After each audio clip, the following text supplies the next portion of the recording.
జై శ్రీమన్నారాయణ. ఈరోజు మనం ధర్మపదం గ్రంథములోని చాప్టర్ 5 విభాగము 105 భీష్మాచార్యులు వారు చెప్పిన హరిత గీత వృత్ర గీత శాస్త్ర తత్వం ఇంద్రుని బ్రహ్మహత్యా పాతకాన్ని భరించిన వారు అనే విషయాలను ధర్మరాజు అడుగగా చెబుతున్నారు భీష్మాచార్యులు వారు అని చెప్పాడు వైశంపాయనుల వారు రాజుకి. చూద్దాం. జనమేజయ మహారాజా, ఇప్పుడు మీరు అడిగినటువంటి ఈ హరిత గీత వృత్ర గీత ఇంద్రుని బ్రహ్మహత్యా పాతకాలను భరించిన వారు అనే విషయాలను ధర్మరాజు అడిగారు. అందుకు సమాధానం చెప్తున్నాడు భీష్మాచార్యులు వారు. చెప్తాను వినండి. హరిత గీత అనే దానిని హరిజుడనే గొప్ప మునీశ్వరుడు తనను మోక్షం కోరి విధానం చెప్పమని వచ్చిన పండితులకు మునులకు చెప్తున్నాడు. పండితులారా, మీరు వచ్చి నన్ను అడుగుతున్నది సన్యాసం గురించి ఎలా ఉండాలి అని కదా. సన్యాసి కావలసిన వాడు ఆత్మనిష్టతో ఉద్యుక్తమైనటువంటి బుద్ధి కలవాడై ఎట్టి కోరికలు లేకుండా ఇల్లును వదిలిపెట్టి బయటికి వచ్చేసేయాలి. అతడు సన్యాసాన్ని స్వీకరించాలి. అతడు తన చూపుల ద్వారా కానీ, తన చేష్టల ద్వారా కానీ, తన మాటల ద్వారా కానీ, తన చిత్తములో కానీ మానవులకు ఎట్టి హాని కోరరాదు, ఎట్టి హాని కలిగించరాదు. అతడి వల్ల ఎవరికీ అవమానములు కలుగరాదు. అతడు అందరితో మిత్రత్వము సమత్వము కలిగి ఉండాలి. అతడు పొగిడితే పొంగిపోవుట, తిడితే కృంగిపోవుట లాంటివి అతడికి ఉండరాదు. అతడికి నివాసంగా ఏ పాడుపడిన గృహమో, దేవాలయాలలో ఖాళీగా ఉన్న స్థలంలో కానీ, ఏకాంతమైన చెట్టు కింద కానీ, లేదా కొండ గుహల్లో కానీ నివాసము ఉండాలి తాత్కాలికంగా. అతడు రోజుకు ఒక పూట మాత్రమే దొరికిన భిక్షతో భోంచేయాలి. అతడు గృహస్థులను వెళ్ళి భిక్షము సరైన సమయంలో అడిగి తీసుకొని ఆ భిక్షతోనే కడుపు నింపుకోవాలి. ఎవరైనా గృహస్థులు ఈ సన్యాసి మంచివాడు అనుకొని అతనికి మంచి మంచి ఆహారాన్ని ఇస్తే, అడగకుండా ఇస్తే తీసుకొని తినాలి. అంతేగాని జిహ్వ శాపల్యంతో వారిని అడిగి మరీ అన్నం పెట్టించుకొని తినరాదు సన్యాసి. సన్యాసి అనేవాడు తాను రుచికరమైన ఆహారాన్ని తినాలనే కోరికను పూర్తిగా పరిత్యజించాలి. సన్యాసి అనేవాడు ఎక్కడ కూడా స్థిరంగా నివాసము ఉండరాదు. అతడు తిరుగుతూనే ఉండాలి. అతడు సమాజం పైన ఎటువంటి ఆసక్తి ఉండకుండా ఉండాలి. ఇక ధర్మరాజా, వృత్రగీత అంటే క్షత్రియులు పాటించే సన్యాస గురించి విను. దేవదానవ యుద్ధంలో ఇంద్రుడి చేతిలో ఓడిపోయాడు వృత్రాసురుడు. వృత్రాసురుడు చనిపోవడానికి ముందు ఇంద్రుని అనుచరులు, శుక్రాచార్య గురువు, శుక్రాచార్యుడితో పాటుగా వృత్రాసురుని మిత్రులు అందరూ అతన్ని కలిశారు. వృత్రాసుర, నీవు చనిపోబోతున్నావు, అయినా కూడా నీవు చాలా ధీరంగా ఉన్నావు. నీ చిత్తములో ఎట్టి బాధ మాకు కనిపించడం లేదు అని అనగా, ఆ వృత్రాసురుడు చనిపోయే ముందు గురువు శుక్రాచార్యుడితో అంటున్నాడు, గురువర్య, సంపదలు, ఐశ్వర్యము, పేదరికము అనేవి మానవుడికి కాలానుగుణంగా వచ్చి పోతుంటాయి. కానీ జ్ఞానము లేని మూఢులు మాత్రమే మూఢత్వాన్ని, అహంకారాన్ని, మదాన్ని, దీనత్వాన్ని పొందుతారు. కానీ గురువర్య, జ్ఞానులు మాత్రము సిరి సంపదలు, కష్టములు, సుఖములు అన్నీ వచ్చిపోతుంటాయి, ఇవి శాశ్వతములు కావు అని తెలుసుకుంటారు. వారికి కష్టములు వచ్చినా సుఖం వచ్చినా ఎట్టి వికారం కూడా పొందరు. ప్రాణులు వారి వారి కర్మల బట్టి దేవతలుగా, మానవులుగా, పశుపక్షాదులుగా జన్మిస్తూ ఉంటారు. వారు జ్ఞానము లేకుండా మూఢులై జ్ఞానరాహిత్యం వల్ల వారు చేసిన చేష్టల వల్ల మరలా మరలా వారు అదే జనన మన చట్టంలో పరిభ్రమిస్తూ ఉంటారు. కానీ రాక్షస గురుదేవ, నాకు అట్టి సుఖదుఖాలు కలుగువు అనగా శుక్రాచార్యుడు అంటున్నాడు, ఓ రాక్షసరాజా, నువ్వు ఇట్లా మాటలు ఆడనేలా, నీకు ఇది తగునా అని అన్నాడు. అనగా అంటున్నాడు ఆ వృత్రాసురుడు, గురుదేవ, పూర్వం నేను తపస్సు చేయలేదా, ఇంద్రుడిని ఓడించలేదా, సర్వ ఐశ్వర్యాలు అనుభవించలేదా, మరి నేడు ముల్లోకాలను పాలించిన నేనే కదా నేడు ఈ స్థితిలో ఉన్నాను. ఆచార్య, నాకు కలిగిపోయినా కానీ లేమిపోయినా కానీ విచారము లేదు. నాకు ఈ ఇహలోక సుఖాలపై ఎట్టి వాంఛ లేదు. నాకు సాటి లేనివాడు, చ్యుతి లేనివాడు, అంతము లేనివాడు, శాశ్వతుడు, సర్వవ్యాపకుడు, సర్వంతర్యామి, దేవతలకు కూడా దేవుడైనటువంటి పరమేశ్వరుడు శ్రీమన్నారాయణుడు. ఆ శ్రీమన్నారాయణుడిని, ఆ శ్రీ మహావిష్ణువు నేను సర్వవేళలా చింతిస్తూ భజిస్తూ ఉంటాను. ఆ దేవాది దేవుడినే నేను ఆశ్రయిస్తూ ఉంటాను గురుదేవ. గనుకనే గురుదేవ, నేను ఆ శ్రీహరిని ఇంద్రపురిలో లీలగా చూశాను. ఆ శ్రీహరిని ఈ వర్ణం వారు చూడవచ్చును, ఈ వర్ణం వారు చూడరాదు అని లేదు. ఆ శ్రీ మహావిష్ణువు సర్వులకు సమానుడే అని అంటూ ఉండగా అక్కడికి సనత్కుమారుడు అనే మహా వేదాంతి విజ్ఞాని బ్రహ్మ కుమారుడు వచ్చాడు. అప్పుడు ఆ సనత్కుమారుని చూసినటువంటి శుక్రాచార్యుల వారు, జ్ఞాని అయిన ఓ సనత్కుమార, ఈ రాక్షస రాజుకు శ్రీ మహావిష్ణువు యొక్క గొప్పతనాన్ని చెప్పు అని అడిగాడు.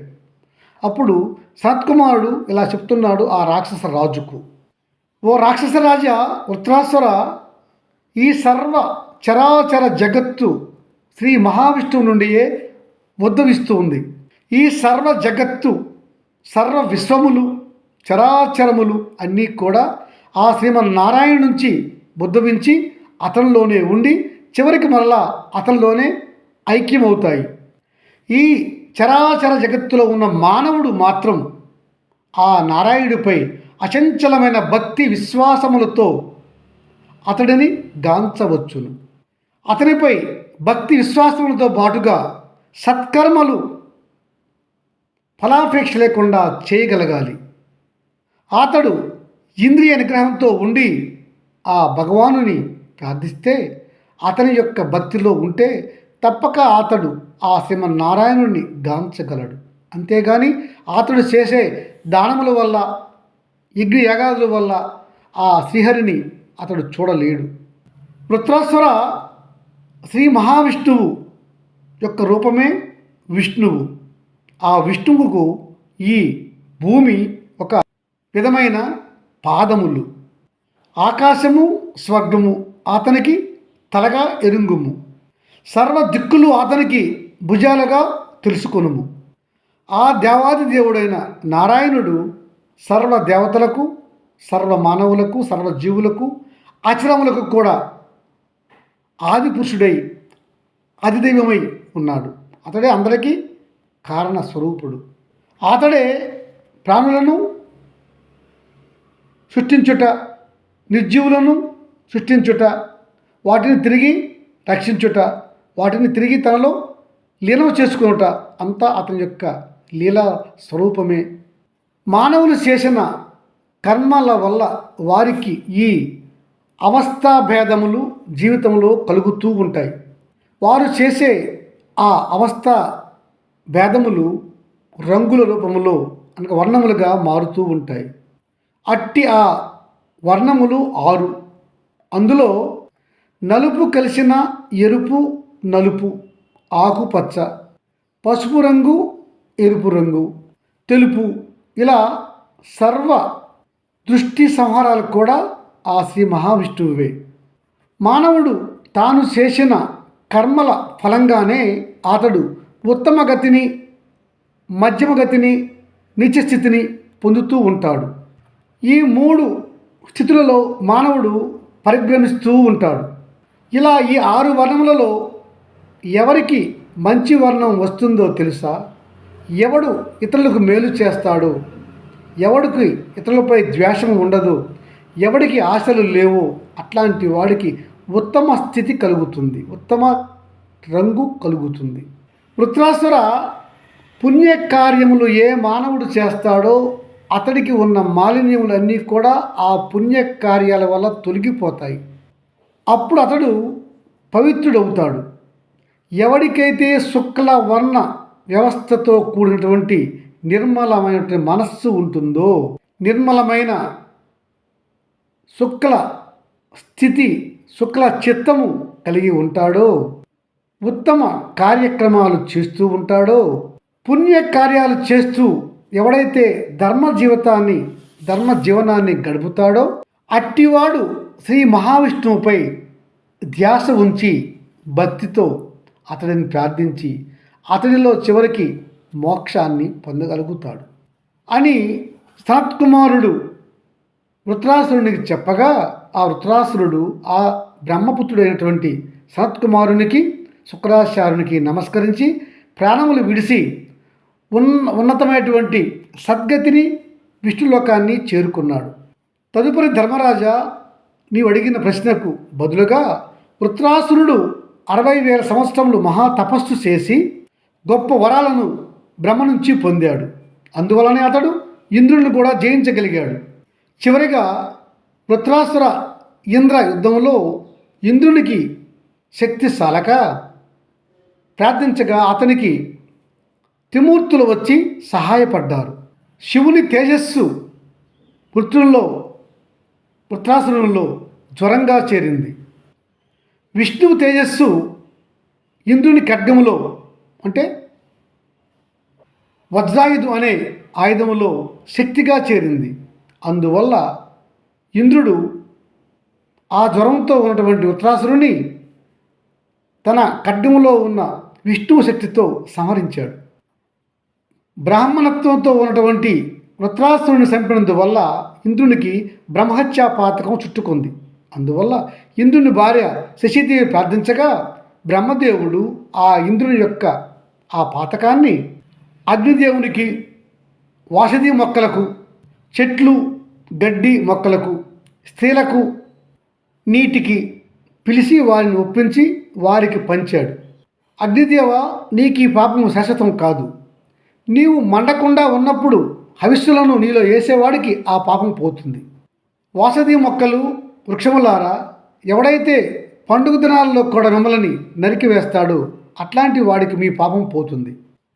స్త్రీమూర్తులారా, మీకు వచ్చిన పాపం ఎలా పోతుందంటే, మీరు రజస్వలగా అంటే బహిష్టుగా ఉన్నప్పుడు ఎవడు మీతో కామక్రేలి కలిపి రమిస్తాడో వాడికి ఆ పాపం పోతుంది. నీటిని పిలిచి, ఓ వరుణదేవ, నీకు ఈ పాపం పోవడానికి మార్గం ఏమిటంటే, ఎవడు నీలో కెల్ల కానీ